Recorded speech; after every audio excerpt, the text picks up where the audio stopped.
ये हमारा क्वेश्चन है परफेक्ट इलास्टिक कोलियन पे। परफेक्ट इलास्टिक कोलियन का मकसद है और ये टू डायमेंशन में कि इलास्टिक कोलियन होगी और ये बॉडीज स्टिक कर जाएंगे। अब इसमें ये कह रहा है कि देखें,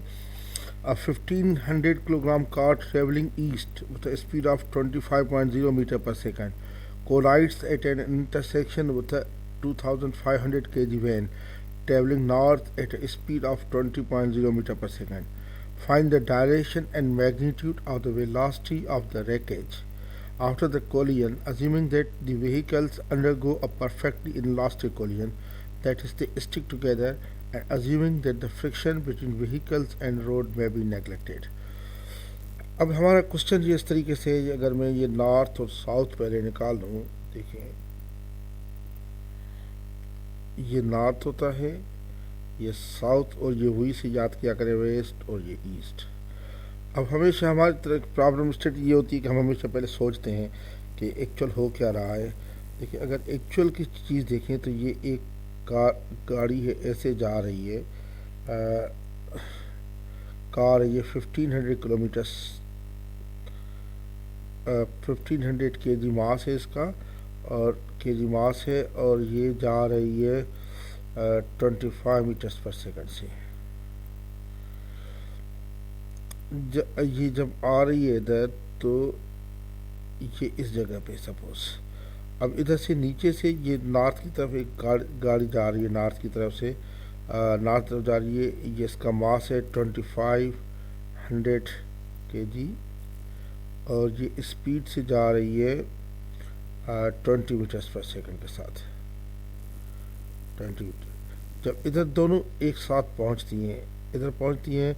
तो फिर ये दोनों किसी एंगल पे ऐसे जा रही होती हैं। इनका मास जो होता है, टोटल मास अभी होगा 400 केजी,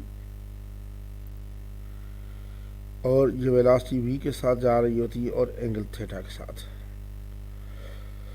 तो हमें इसका v भी मालूम करना है, थीटा भी मालूम करना है कि किस एंगल से जा रही हैं और इसकी स्पीड दोनों की क्या है एक एज की। तो अगर मैं इसको एक्स एक्सिस और वाई एक्सिस ले लूँ, आप देखें क्वेश्चन को, मिसाल के तौर पर मैं इस क्वेश्चन को ऐसे एक्सिस ले रहा हूँ, ये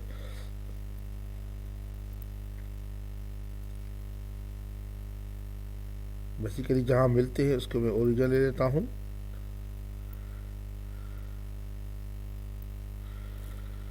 ये माइनस एक्स है, ये प्लस एक्स है, ये प्लस वाई है, ये माइनस वाई है। तो अब आप देखें, ये ऐसे एक आ रही है इधर 500 केजी, स्पीड 25 मीटर्स पर सेकंड के साथ, और ये इधर जा रही है एक 2500 केजी, स्पीड 20 मीटर्स पर सेकंड के साथ। अब जब ये टकरा गए, टकराने के बाद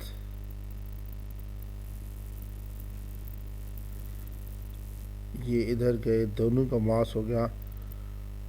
400 केजी,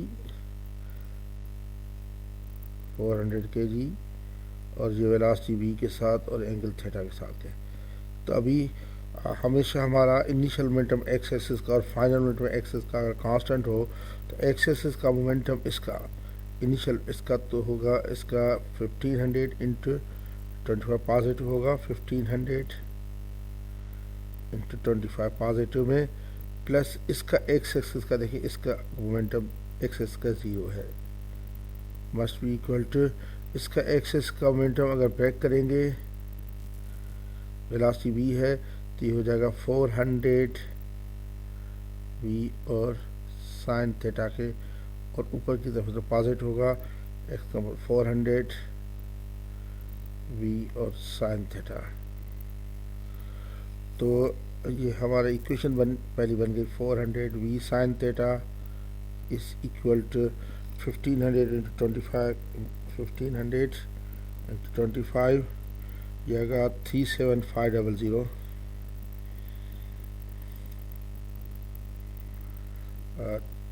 37500 इक्वेशन 1 आ गई।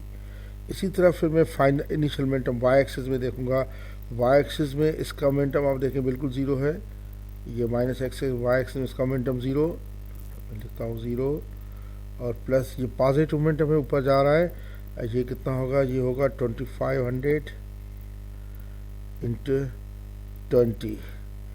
मस्ट बी इक्वल टू, इसका जो है ये मैंने सॉरी एक्स एक्सिस में मैंने मुझे कॉस थीटा लेना चाहिए था, आई एम सो सॉरी, इधर ये मुझे कॉस थीटा लेना पड़ेगा, एक्सिस का कॉस थीटा होता है आपको पता है, सॉरी मुझे थोड़ी सी मिस्टेक हो गई, ये कॉस थीटा होगा ये इक्वेशन 1 में, और इसमें भी मुझे करना पड़ेगा इधर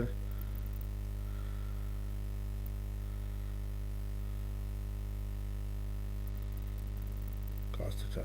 अच्छा अब आप देखें कि ये जो मोमेंटम है इसका ये cos 100 है, 400 cos थीटा, और ये 400 V sine theta Y axis में है, तो मैं इधर लिखूँगा 400 वी और साइन थीटा, तो ये मेरा 400 वी साइन थीटा आ जाएगा बराबर 2500 इंटू 20 के,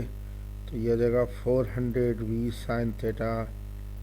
इक्वल टू 2500 इंटू 20, ये आ रहा है 50,000 के 50,000, इक्वेशन नंबर 2। अब देखिए उसमें भी वी साइन थीटा, उसमें भी कॉस थीटा है, मैं क्या करता हूँ इक्वेशन 2 को इक्वेशन 1 के साथ डिवाइड करता हूँ, तो ये हो जाएगा 400 वी साइन थीटा अपॉन नीचे ये 400, दूसरे में क्या आ जाएगा 400, एक में कॉस थीटा है,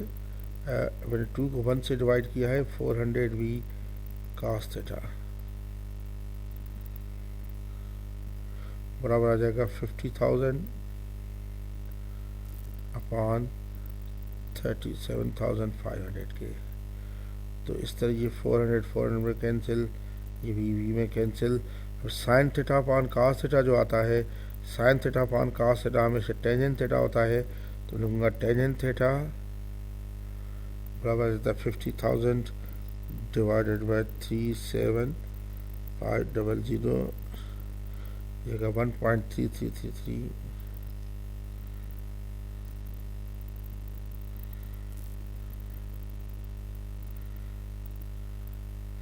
तो थीटा आ जाएगा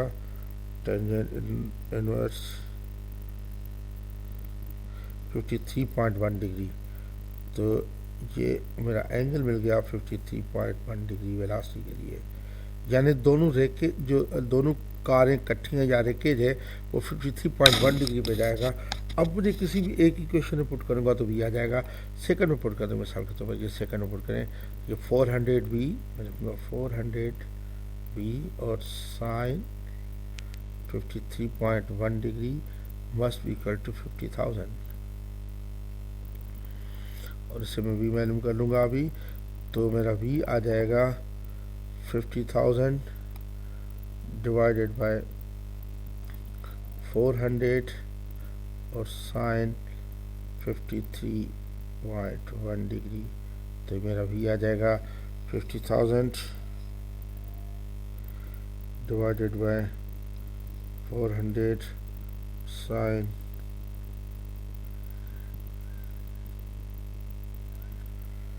ये 156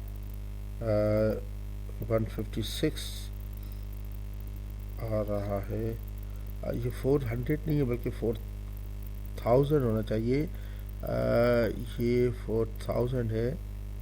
सर कैलकुलेशन में इधर एंगल में कोई फ़र्क नहीं पड़ेगा, इसलिए 400 पता नहीं मैंने कैसे लिख दिया है ये सब में, सॉरी आज मुझसे कैलकुलेशन मिस्टेक्स हो रही हैं, इधर भी मुझे एडजस्ट करना पड़ेगा,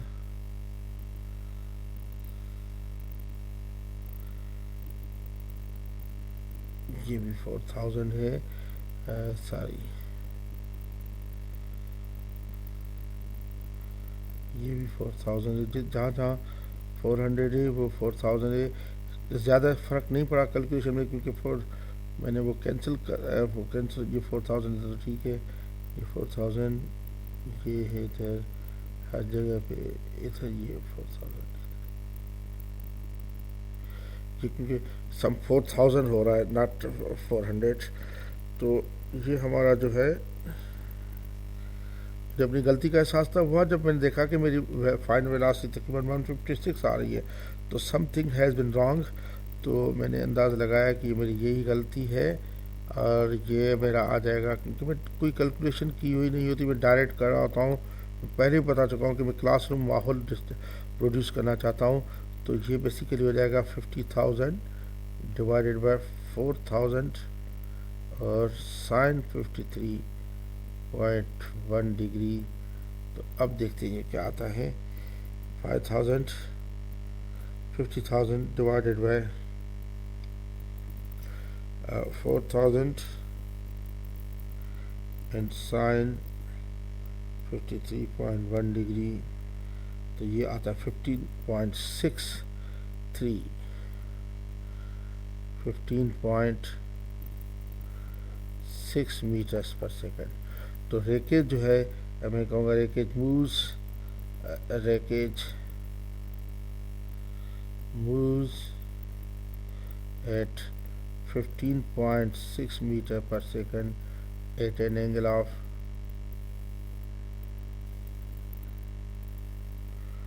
53.1 degree with the X axis. और ये मैं ये भी कह सकता हूँ, क्योंकि बेसिकली हमारा एक्स एक्सिस नहीं है, ये हो जाएगा 53, ये ईस्ट के साथ बना रहा है।